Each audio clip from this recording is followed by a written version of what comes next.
Hello everyone, मेरा नाम है टी.एस. झाजरिया और मैं एक फाइनल ईयर मेडिकल स्टूडेंट हूँ। जैसे कि आज होली है, first of all wishing you all a very happy and colourful Holi. दोस्तों, आज जो मैं एक छोटा सा इन्फॉर्मेटिव वीडियो बना रहा हूँ, इसका मकसद ये है कि मेरे बहुत सारे जो नॉन हैं, रिलेटिव्स हैं, उनकी बार बार एक क्वेरी आ रही थी कि ये जो कोरोना का जो वैक्सीनेशन ना केवल इंडिया जबकि पूरे वर्ल्ड में बहुत लार्ज स्केल पे चल रहा है, तो क्या ये कोविड की वैक्सीन सेफ है? क्या हमें इसको लेना चाहिए? इसके क्या साइड इफेक्ट हैं? कितने टाइम में हमें इम्यूनिटी मिल जाती है?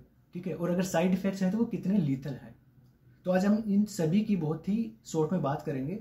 बट इससे पहले कि हम इनकी बात करें, हम ये जान लेते हैं कि वैक्सीन होता क्या है।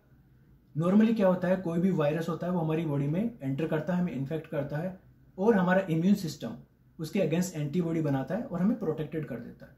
फिर से वो सेम वायरस कभी आता है और हमारी बॉडी में एंटर करता है, तो जैसे कि हमारे पास ऑलरेडी एंटीबॉडी है जो हमें प्रोटेक्ट करती है। बट जब सिचुएशन ऐसी हो, कोविड जैसी, जो कि इतना लीथल वायरस है, ऐसी सिचुएशन में हम वेट नहीं कर सकते कि कोविड आएगा, हमें इन्फेक्ट करेगा, बॉडी में एंटर करेगा और एंटीबॉडी बनेगी। ऐसी सिचुएशन में हम क्या करते हैं, हम वैक्सीन लेते हैं।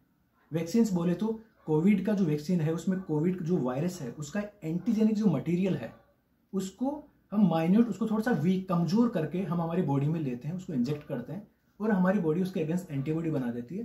तो जब भी आप कभी भी कोविड जो वायरस उसके कांटेक्ट में आएंगे, सो दैट कि आप में ऑलरेडी उसके अगेंस्ट एंटीबॉडी है तो आप प्रोटेक्टेड रहेंगे।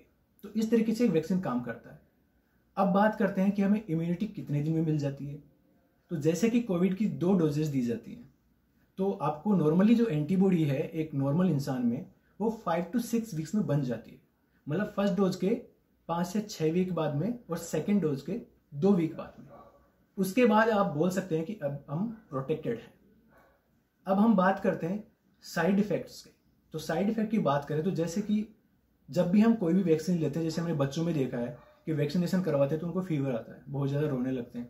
अडल्ट के अंदर बहुत ज़्यादा बॉडी पेन, जिसको हम बोलते हैं शरीर का टूटना होता है। तो ऐसे ही कोविड वैक्सीन लेते हैं तो कुछ साइड इफेक्ट्स हैं जो आपको हो सकते हैं। जैसे आपको फीवर हो सकता है, ठीक है, आपको हेडेक हो सकता है, चिल्स हो सकते हैं, आपको नोजिया हो सकता है, स्पेशली आपको मायल्जिया, जिसको आप बोल सकते हैं कि बॉडी का टूटना या मस्कुलर पेन हो सकता है, आपको जोड़ों का दर्द हो सकता है, आर्थरालजिया।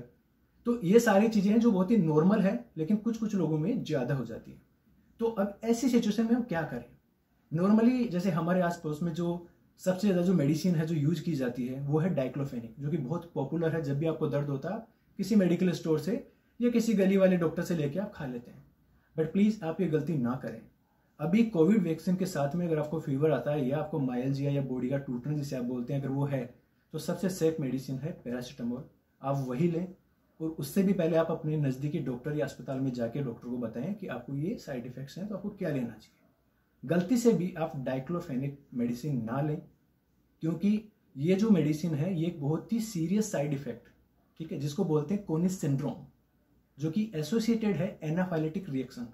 ये एक टाइप 1 टाइप की हाइपर सेंसिटिविटी होती है, जिसको जैसे ही आप वैक्सीनेशन के बाद में डाइक्लोफेनिक लेंगे तो ये करता क्या है, आपको कोनिस सिंड्रोम हो जाएगा। कोनिस सिंड्रोम होती है, आपका क्या होगा कि जैसे हमारा हार्ट पूरी बॉडी में ब्लड सप्लाई करता है, आर्टरीज, ब्लड वेसल्स के थ्रू, ऐसे हमारे हार्ट को भी काम करने के लिए ब्लड वेसल्स की और खून की जरूरत होती है। तो जो हार्ट को सप्लाई करती है आर्टरीज को बोलते हैं कोरोनरी आर्टरी। तो कोनिस सिंड्रोम जिस पेशेंट को होता है डाइक्लोफेनिक लेने के बाद में, उसमें क्या होता है कि जो कोरोनरी आर्टरी है उसका स्पाज्म हो जाता है, ठीक है। स्पाज्म को आप ऐसे समझ लीजिए कि एक पानी की पाइप है, उसको आप दबा देंगे तो सप्लाई रुक जाएगी। तो जैसे ही ऑक्सीजन और फ्रेश ब्लड की सप्लाई आपके हार्ट को नहीं मिलेगी, तो जो हार्ट की जो मायोकार्डियम, जो मसल्स हैं, जो उसके कॉन्ट्रैक्शन को, उसको काम करने के लिए, पंपिंग सिस्टम के लिए जरूरी है, उनकी डेथ हो जाएगी। उसके बाद आप कितनी अच्छी ऑक्सीजन और कुछ भी ट्रीटमेंट करें, वो कभी भी वापस रिवाइव नहीं होती। तो प्लीज आप कोई भी डाइक्लोफेनिक नाम की दवाई ना लें। अगर जरूरत पड़े बहुत तो आप सिर्फ पैरासीटामोल लें। अदरवाइज मैं यही बोलूंगा कि आप अपने नजदीकी अस्पताल और डॉक्टर को जाके बताएं। इसके बाद भी जब आप वैक्सीन ले लेते हैं तो प्लीज आप एल्कोहल का यूज करें सैनिटाइज करने के लिए, फेस शील्ड लगाएं, आप मास्क लगाएं, इनको लगाना ना भूलें, क्योंकि वैक्सीन से आप प्रोटेक्टेड हैं वैक्सीन से, लेकिन फिर भी आप वो वायरस सामने वाले को दे सकते हैं, ठीक है। तो आप ये लगाएं। Thank you so much. Channel को सब्सक्राइब कीजिए और ये जो इन्फॉर्मेशन है आप प्लीज़ अपने जितने भी यार दोस्त, नज़दीकी रिश्तेदार हैं, सभी तक शेयर करें। अगर कुछ लोग इससे अगर बच पाएंगे या इससे कुछ उनको इन्फॉर्मेशन मिल पाएगी तो उनका बहुत अच्छा हो जाएगा। Thank you so much.